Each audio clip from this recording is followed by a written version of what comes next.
محمد وعلى اله وصحبه اجمعين. ازيكم يا حبايبي عاملين ايه؟ حطوا لايك للفيديو وكومنت حلو وشدوا حالكم معانا شويه يا جدعان في القناه نعمل فيها ايه يا جدعان؟ روتينات، بنعمل لكم روتينات طيور واكل وشرب وكل حاجه. اقول اعمل لكم ايه؟ قولوا لي على اللي نفسكم فيه واحنا نعملوه. صباحكم زي الفل، صباحكم زي العسل. حطوا لايك من عينيا، هم يطلبوا والله العظيم واحنا تحت امرهم. كل واحد فرخه. طب بس احنا جمهورنا كتير يبقى كل واحد ورد. طبعا حبايب قلبي خلصنا دوره الفراخ البرز زي ما انتم شايفين، وزي ما انتم شايفين الفراخ معانا زي الفل، وحبينا نخفهم شويه طبعا زي ما انتم شايفين. بالصلاه على النبي هنمسك الفراخ اللي هي شاده حيلها شويه الجامده، وهنسيب حبه كده صغيرين مش هنذبحهم.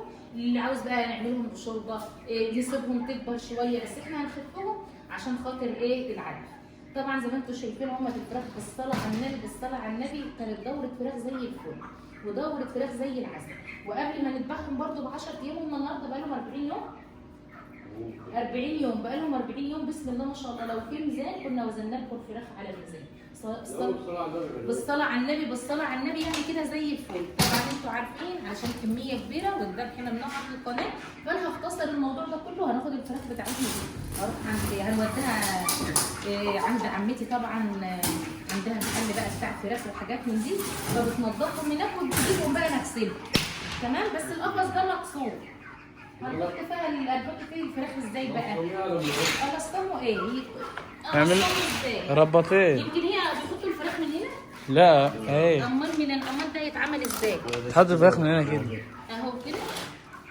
حتى جايبه يا عمته جايبه لنا البتاع مكسور على في غرامه كبيره. تعالوا يا ولاد شوفوا الفراخ بالصلاه على النبي، بالصلاه على النبي. تعالوا شوفوا الفراخ. اللهم صل على كل النور.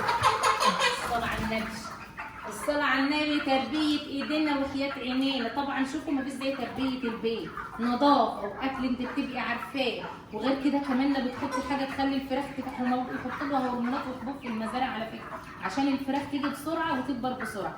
اما المزارع تاكل عيش بقى. لا انا بقول لهم الفرق بين تربية البيت وبين التربية.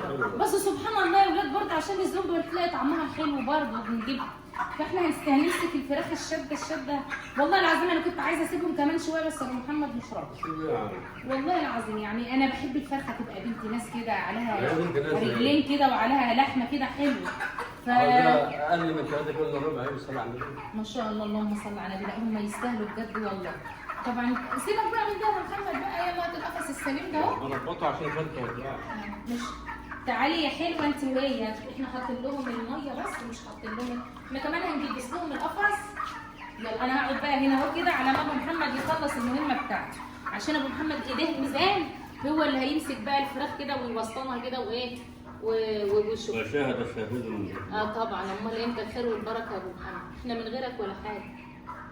وناقص كده كم مليون حاجه والله. ايه تاني؟ يا حبيبي وحشتني. هقول ايه بس. ربنا يهدينا الحال لنا ولكم يا رب. اللهم امين. واغسل ما بين ايديك اللي هي بتلحلح ده اهي. اللي بتلحلح اللهم صل على النبي. بره عشان ايه ما يزرعوش.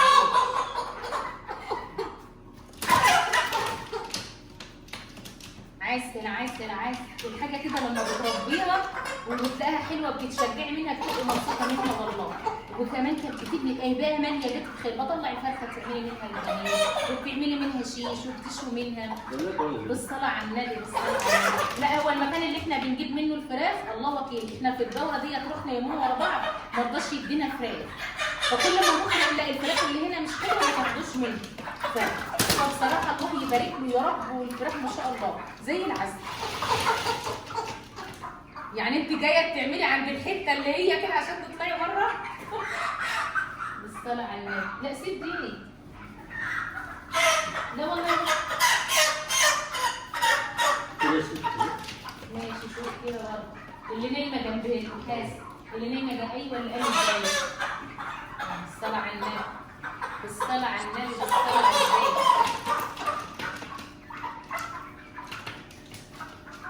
اللي غني ده يبقى واخدينك.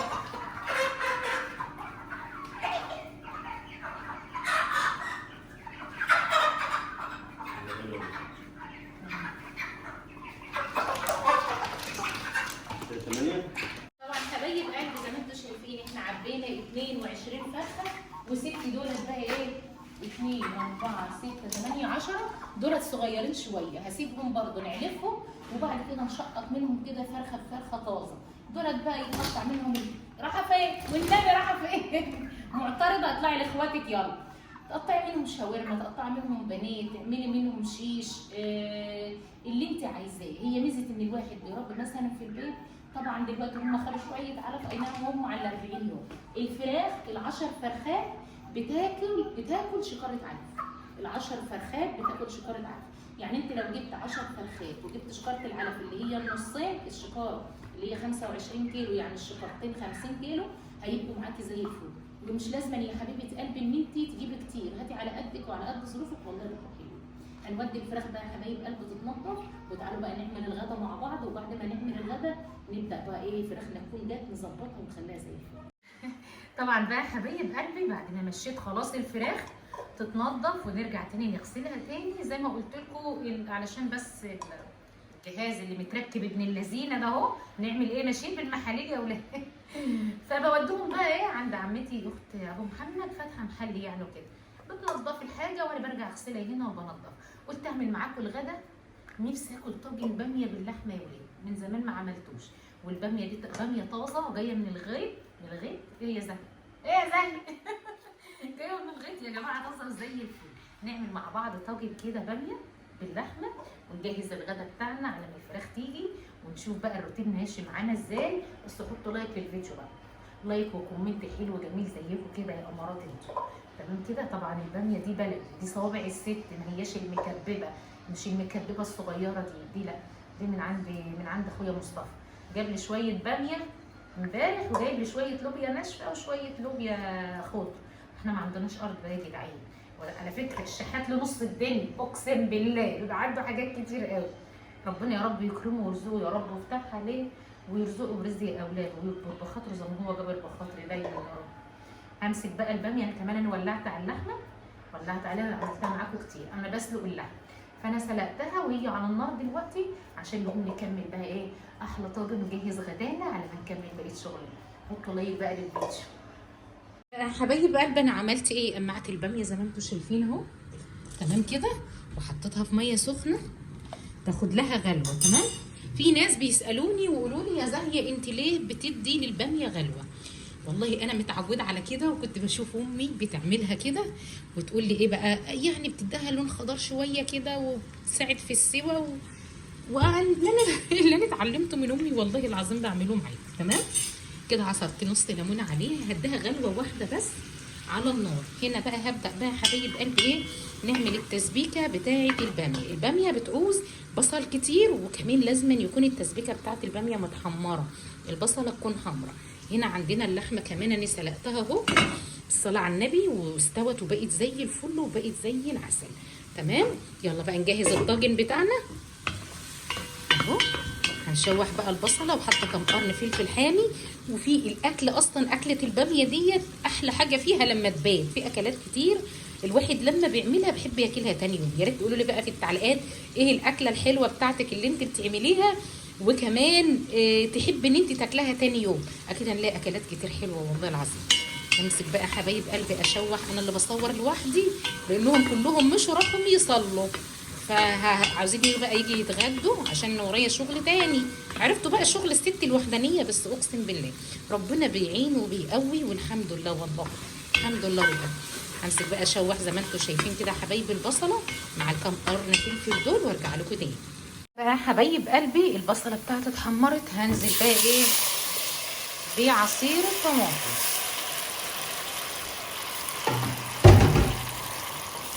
ولازما التسبيكه بتاعت الباميه تتسبك كويس جدا. دي اساسيات بقى ايه الاكل الفلاحي المصري بقى، كل حاجه لها تركاتها وحركاتها وجمالها وحلاوتها. فلازم اقول لكم على كل حاجه والله. لازما التسبيكه بتاعت الباميه تتسبك كويس قوي عشان تديكي نتيجه حلوه. لان المسقعه الباميه في كذا اكله كده لازما تتسبك كويس، لازما تديها الطعم والبصله والحلاوه بتاعتها. تمام. سيبها تتسبك بقى ويلا. طبعا حبايب قلبي هنا التسبيكه اتسبكت اهي، وكمان شايفين الباميه ادت لها غلوه واحده وشايفين عامله ازاي. هنزل بقى ايه بالباميه بتاعتي كده فين على التسبيكه بتاعتنا. بسم الله. الصلاة على النبي، الصلاة على النبي، الصلاة على النبي. تمام كده يا حبايب قلبي. احط لها هنا ايه شويه ملح وفلفل اسود. تمام كده اهو. عندي هنا شويه من الكمون اهو. تمام كده، مش هكتر الكمون قوي. تمام، بس هنعمل ايه بقى حبايب قلبي؟ معايا هنا نص ليمونه هعصرها فين؟ على الباميه اهو. لا حط كده اهو. هنديها لفه بس كده في التسبيكه، ونرجع بقى نحط اللحمه ونظبط الدنيا، وكمان عشان نظبط الطاجن بتاعنا. هنا بقى حبايب قلبي هجيب بقى ايه جزء من اللحمه، مش هحط اللحمه كلها في الباميه، جزء بس كده عشان اللي عاوز ياكلها في الباميه ياكلها، واللي مش عايز ياكلها براحته. تمام كده اهو. هنزود بقى الباميه بتاعتنا ايه؟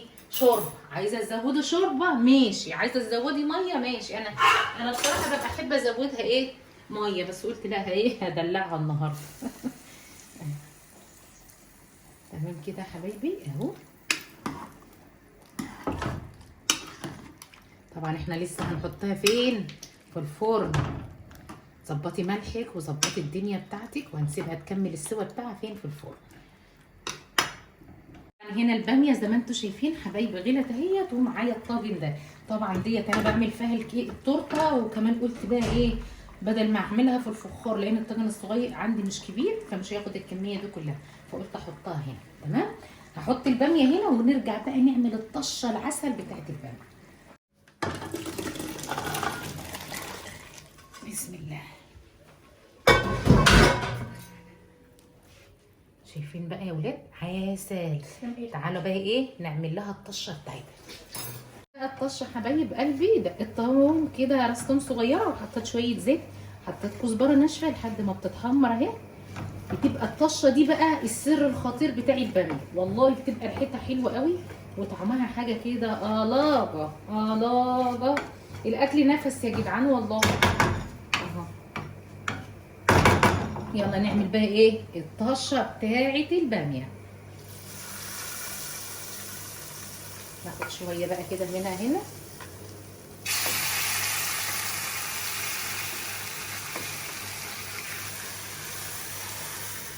تسلم ايدك. الله يسهلك بقى حبايب قلبي. هغطي الطاجن بتاعتي بورقه فويل كده عشان تكمل السوا، لان الباميه مش مستويه. انا اديتها غلوتين على النار بس مش مستويه السوا اللي هو بتاع الاكل يعني. احطها بقى في الفرن، وانا هعمل حبه رز بشعريه مع نفسي كده، ونجهز الغدا عشان نكمل بقيه الفيديو بتاعنا. ايه رايكم بقى يا جدعان؟ حاجه كده عظمه. تعالوا بقى اما نكشف بقى الطاجن بتاع ايه الباميه. ايه رايكم؟ اهو. طبعا انا حطاه في الالومنيا علشان الطاجن اللي كان عندي صغير. تمام، شايفين بقى اللحمه دايبه ازاي؟ حاجه كده ايه اللهم صل على النبي، عسل. طبعا بقى ده كان الغدا بتاعنا. عملنا شويه رز بشعريه، وعملنا بطاطس، وعملنا حاجات كتير اهو. والطقم ده لازم انا اكمله، يعني لازم انا اكمله. وهجيب طواجن برضو، في طواجن زي دي كده على فكره، برضو بيبقى في طواجن زي دي بتتحط في الفرن. هجيبها والله، طول ما في دماغي حاجه هجيبها. هنتغدى واروق مطبخي، ونرجع تاني لغسيل ايه بقى؟ لغسيل فراخي تاني، لان احنا في الحر وما ينفعش تسيبها فتره طويله عشان ما تلقطش منك ريحه، وكمان ايه ما تتغيرش. تمام، بالذات في الشتاء ما تقلقيش منها. في الشتاء براحتك خالص، تسيبها تتنقع ساعه ساعتين براحتك. اما في الحر اللي احنا فيه ده لا، تنقعي بالكتير خالص نص ساعه وتغسلي وتعيني. يلا حبايب قلبي هنتغدى ونرجع نكمل معاكم فيديو تاني. بس حطوا لايك للفيديو، كومنت حلو، وقولوا له ايه رايكم بقى في السفره بتاعتنا النهارده. ربنا يا رب يديمها علينا نعمه ويحفظها من الزوال يا رب العالمين. يا رب يديمها علينا نعمه. طب بس انا برضه هقول لكم انا عملت ايه تاني علشان بس للامانه اكون ايه قايله لكم السفره كامله. انا هنا طبعا ما كانش عندي لسان عصفور، فاخدت شويه شعريه وعملت الشوربه بشعريه اهي. هتمشي وهتبقى زي الفل. يلا حبايب قلبي نتغدى ونرجع تاني. حطوا لايك. طبعا بقى يا حبايب قلبي بعد ما عملنا الغدا ودينا فراخنا كمان تتنضف. الفراخ بالصلاه على النبي جت اهي، وانا حطيتها في ميه وملح ودقيق وليمون بس. شايفين شكل الفراخ يا ولاد؟ بالصلاه على النبي، بالصلاه على النبي، بالصلاه على النبي، بالصلاه على النبي. ايه رايكم بقى؟ تربيه ايدينا وحياه عينينا. اي هم بيكلفوا شويه، بس شوفوا حجم الفراخ بتبقى بالصلاه على النبي حلوه وزي العسل، وبالصلاه على النبي كمان متنضفين زي الفل وزي اللون. طبعا احنا بقى ايه، الجلده بتاعت الرقبه ديت بشتمها مش بسيبها. تمام. طبعا انت ممكن تقطعي الفراخ بتاعتك من دلوقتي، تقطعي بانيه، تقطعي شيش، تقطعي الجناحه لوحدها، عايزه فراخ تتشوى، الكلام ده كله دي حاجه ممكن تعمليها دلوقتي قبل ما تعينيه في الفريزر. بس بصراحه انا هبطل النهارده ومفيش وقت ان انا امسك اقطع، فانا همسك الفراخ بتاعتي اغسلها واخليها زي الفل، وهي بالصلاه على النبي تسلم ايديك يا عمتي، مخليها زي الفل وزي العسل، والفراخ كمان زي الشاي اهو. يعني نقعها بقالها فتره دلوقتي، مش انا مثلا نزلت غسلتها على طول، لا، هي جايه بقالها ساعه وانا حطيتها في ميه وملح وليمون. ما تكترش اكتر من كده عشان خاطر الجو حر، وكمان الفراخ ما تبش منك وتلقط منك ريحه. زي ما اتفقنا برضو مش بحط خل يا جماعه، انا مش بحط خل للفراخ. الصلاه على النبي الفراخ زي الفل اهي. وزي ما قلت لكم برضو عايزه تقطعي وتشكلي وتقسمي براحتك، بس انا بقى هسيبها زي ما هي كده، ولما عاوز حاجه ابقى ايه، ابقى اطلع منها من الفريزر واشتغل منها على طول. شايفين بقى شكل الفراخ زي الفل، هي مش مستاهله والله اعمل فيها حاجه اهي، بس هو طبعا بقى لازما ايه، ايديا كده تكون ممدوده اهو. شايفين الصلاه على النبي.